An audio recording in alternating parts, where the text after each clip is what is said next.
This is Cal Katz, the Cal Catster, on the set of Corrosion, here on the set in the old trans, all the way back to trans tech set. This is a brief review of My Hero Academia Heroes Unleashed, the My Hero Academia movie. I saw it yesterday. I'm actually standing up.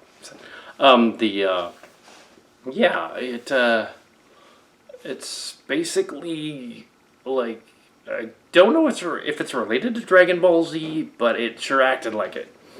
Especially the American dubbed and the slightly better dub. This is a dubbed movie, but they did a fairly good job. They kept the Japanese names. They're still confusing though. So, at least they're not Joe Smith and stuff, but they're still confusing. The premise of Hero Academia is that they are a high school of superheroes, similar to the New Mutants, Young X-Men kind of thing, which has been done many times. They're very similar to the idea of Sailor Moon, which is old school. It's an old first generation thing. Early 90s, I think they came out for Sailor Moon. So it's like that. Japanese love their movies about high schoolers and high schoolers to sell stories about, young people want to buy the toys. The Funko Pops, so we keep mentioning our Chirbies. The Funko Pops, they have different movies and things. Well, that mainly they have Funko Pop figures of these guys. I don't. I have one Sailor Moon one, but that's just because it was a Christmas white elephant. Anyway, so I have a white elephant of Sailor Uranus, of course, as a joke. Yes, it was funny, so I kept it. But yes, so they can do that. And My Hero, they're little bobbleheads, basically. They're toy. You can't stand them up, so there won't be a movie about that. So this is a brief of So the premise is that the heroes, the hero leader guy, the almighty, this weird looking alien, looks like a cross between Groot, a demon in sort of a weird alabaster Christ figure. And it's all might, so he's all might. You're supposed to be God. Space God. A space god, a demigod. I'm presuming he's a demigod, because otherwise he would just grant powers to everybody. Demigod. So he's like Q, sort of. And he grants powers to the kids. So they're running a school called, and they're Class A1, I'm assuming it's one of the classes, but the main one, is sent to the island of No,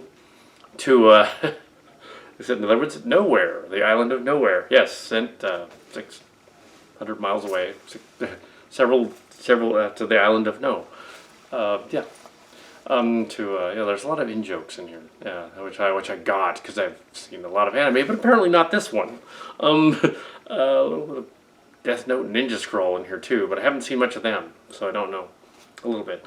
It does make Fanime make sense though, because like most of those Fanime characters that I took an image of with permission, they were characters from My Hero Academia. Like the guy that looked a little bit like the Dragon Ball guy, the guy that looked a little bit like Street Fighter guy, or the girl with the pink outfit thing, it's from that. The girl with the funny glasses like this, it's from that.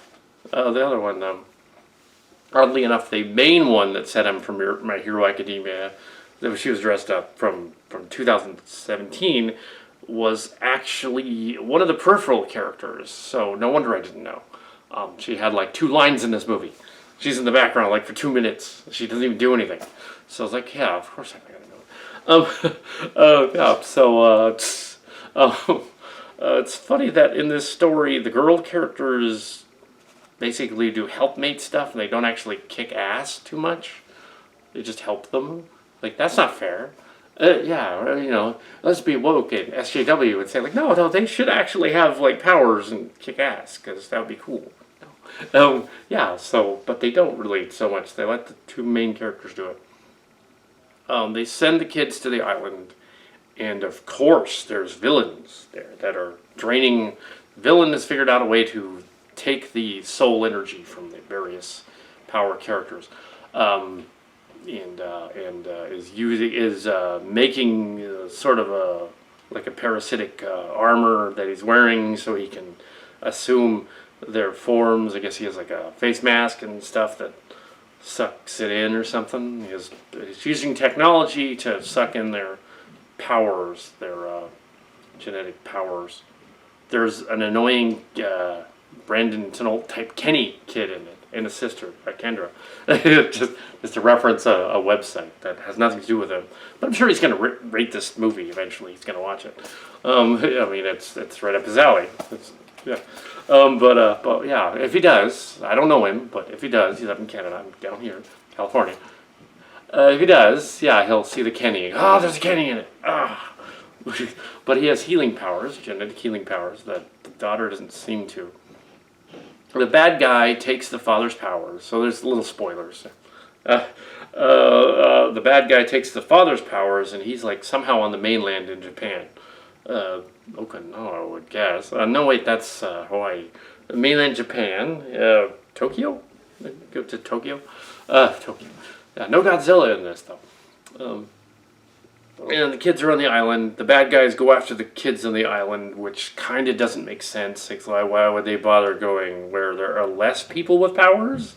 Or their powers are weakened? Is that their idea? Because that's a little screwy. But if it's a Dragon Ball thing, it can totally make sense. Because Dragon Ball Z doesn't make sense. So yeah, put them on the island with no protection at all and have them help out on the island. They figure no villains will show up, even though they claim that like 75% of the Earth or something, or more, are heroes with powers, the X-Men mutant powers. So, so it's not just academia.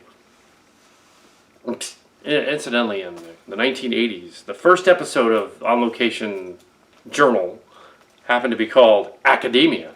So, yeah, this is stories about. I did not write this story, but this person's on the same wavelength. Over there in Japan, and their whole series is on the same way. Like, they're Pine Hill people on a planet, and they got sort of your angry guy with powers. He's basically Jim Takon, and he's got powers. You got your you got your sort of your angry dude. You got sort of a half-powered guy that would probably be me, I guess. Hellcat. And then you got sort of the half Autobot, half Decepticon. You got like Mark's Cards, he's totally an Autobot. You got like all your Transformer kind of analogy in there. So you got like your triumvirate. The third one is not in it so much. It's mostly about the two, but they're not really me and Buffkin. They're not they're not really. They're just, it's funny that he's kind of a hostile hero that wants to take over. But although really Jim Takon from Pine Hill didn't want to take over so much as we let him, so because we didn't want the responsibility. So that's exactly what those characters. So he wants to be. Yeah, you have basically an antagonist. All right, so yeah, it's on the charger. You can kind of tell. We rolling? We're rolling. It's on the charger. I'm just gonna summarize, and then it'll stay up there charging. So the A Hero Academia thing, I was going on about how it's like, it isn't really like Pine Hill. That's silly. The idea that there's an antagonist, protagonist character who's actually the good guy, but he's sort of the rebel. He's the John Hughes archetype of the anti-hero. He's the Judd Nelson character. He's the antagonist, you know. He has powers, and he thinks he's really awesome. There's an ego thing going on. He's not so much the Missy character, who brags about having powers he doesn't have. He has powers, and he's a teenager, so he's like uses them for to better himself. So not so much others. Everyone else wants to help others. So halfway guy, he doesn't have as much powers. Halfway guy goes about doing his thing, and Kyoto, what? Yeah, I don't know these names. The guy that's halfway there. he befriends the two children because they go on they are rescued. He rescues the two farm children that have giant farm hats through the whole thing. They never take their hats off. There's an evil doctor guy who is the doctor of the evil bad guy who looks like Dr. Robotnik, and he's got like the Eggman. He's got the face. But it looks like Dr. Sane a little bit from the other one too. He's a bad guy. He helped out the main bad guy to have his thing. The bad guy's powers get drained, so once in a while he loses his powers, and then they can fight him. The main bad guy goes to the planet to fight them, and trouble ensues. And so the main bad guy has two henchmen. There's a wolf guy, blue wolf guy. Which is basically the furry guy in the trench coat walking around at Fanime 2017, 2018, and last year, 2019. That's him. That was actually that guy from My Hero Academia. That's who that is. Wolf guy, Brock or something, Karok or something like that.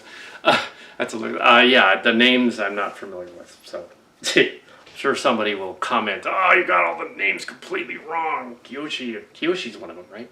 Yeah, that's the blue one, pink one. Yeah. Hayashi. That's Hayashi. See, I got them all wrong. Kiyoshi's the other one. Kyo is the guy. Yeah. A little bit of Macross Delta in here too. A little bit. That's because it's animes. Yeah. So. I'm assuming this is an OVA movie. I didn't look it up. The different, like a combination of scenes from, like Macross the movie did, made their sort of an alternate version, rushing through the events of the story, kind of summarizing one of their biggest missions, basically, in the story. But doing it as a high def movie with all visuals. It warns you ahead of time before the movie starts. If you're sensitive to light and strobes and going off and stuff, if you have that. I knew of people that did have that. I don't know Brad Jones. It was somebody else. But I imagine he didn't like this. The guy on Stone Gremlins probably didn't like it. For at least that part, anyway. But I knew of people at Pine Hill that had that. So they wouldn't like this kind of movie, I was okay with it. It wasn't in 3D or anything. So it's an OVA movie. I'm assuming that it's like a summary of one season, or the end of one season of the show. So you have them on this island and they have to fight the bad guys. It seems more epic than just the movie. It seems like there's a lot more going on that just wasn't included because they had to do it in 2 hours. So yeah, I'm assuming the whole series is probably like 30 some episodes each season, which they usually are. Or the whole thing is 30 episodes sometimes. So they have to fight the villain, basically. And his henchmen, the two henchmen, there's a wolf, there's 3 henchmen, that's right. There's a mummy one that uses his mummy powers to animate inanimate objects with his mummy wraps. A mummy dude, brown mummy wrap dude. There's a redheaded snake chick, redheaded snake hair chick. The hair acts like snakes but doesn't look, it's sort of like just hair that forms into like attack, Medusa style. She doesn't turn people into stone though. The hair just attacks. It's weird. She also has like kung fu powers. They all have kung fu powers. Some of them have healing powers. The boy turns out has healing powers. So the premise apparently is that the half power guy and the other guy have a bromance. They're not exactly lovers though. They're just like buddies. Because that would be gross. They don't go that far. Although 2 of the chicks apparently have a thing going, but that's kind of referenced in the background. But it's off to the side. It's over there. Those 2 people are lovers. Oh, okay, whatever. Yeah, it's 2019. Well, the story was finished in 2019, so it's technically a 2019 animated movie. Um, and yeah, so the two of them have to combine their powers eventually to fight the bad guy, basically.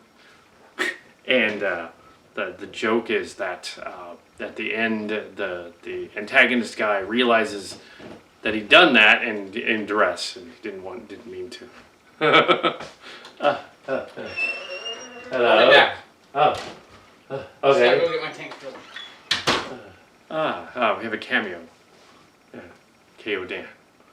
Anyway, so yeah, we'll just keep that. Yeah, so pretty much, yeah. So we have stuff. Yeah. Academia. They basically fight the back. So earlier on, they both get injured, and the kid, the Kenny, the boy, he's not named Kenny, he revives them. I don't know. He revives them, and they go back into battle. They plan to trap the bad guy in this forest setting, castle setting thing, out in the moors. It looks like. But what's funny about this scene is all of it plays just like another movie that came out, I think the beginning of last year, that was called, this plays out just like this. It's weird. Men in Black International. The ending of this story where they fight the bad guy is just like Men in Black International.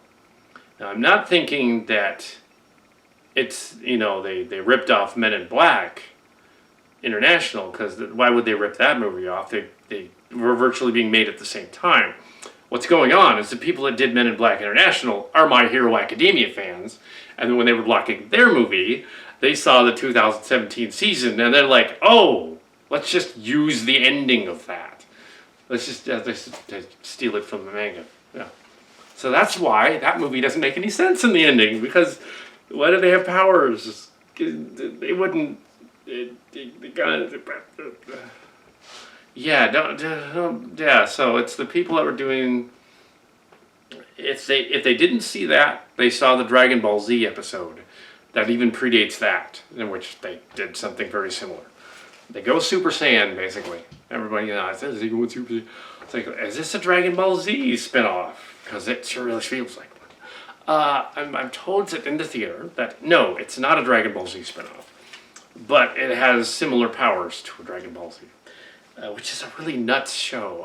I understand that they did a redo of the English dub.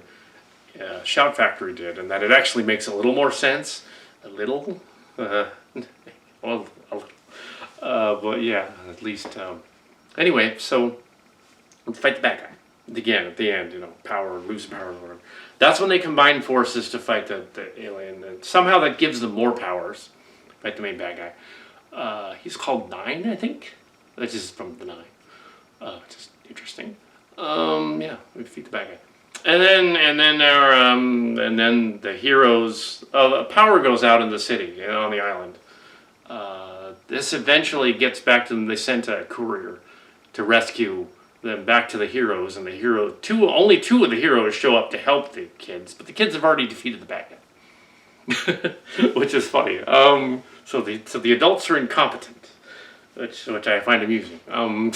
So even the All Might guy doesn't see this as a bad idea to even send them without backup of any kind. And, like, don't any of them have psychic powers?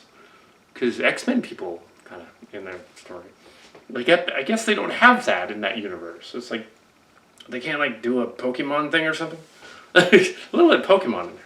And yes, there is a lot of Super Saiyan stuff going on.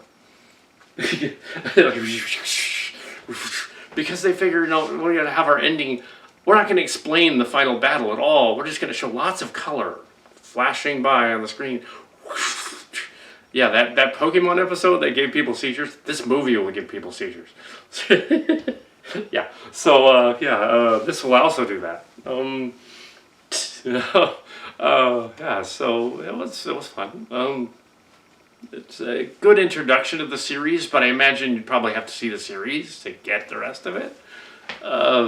Your favorite minor characters don't do much. But that's about the two main ones, and that makes sense. It's like if you're going to tell a story, you have to, you